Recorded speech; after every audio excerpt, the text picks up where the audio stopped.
roundtable on the leadership challenges facing both President Obama and Speaker Boehner now. It's all coming up this morning on News Effect.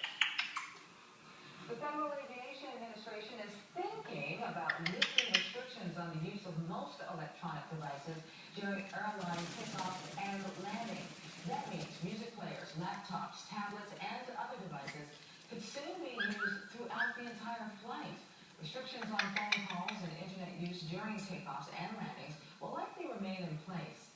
The FAA is expected to announce the new electronic device policy sometime in September.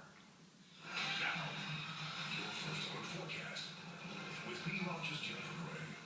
Powered by Live First Alert Doppler.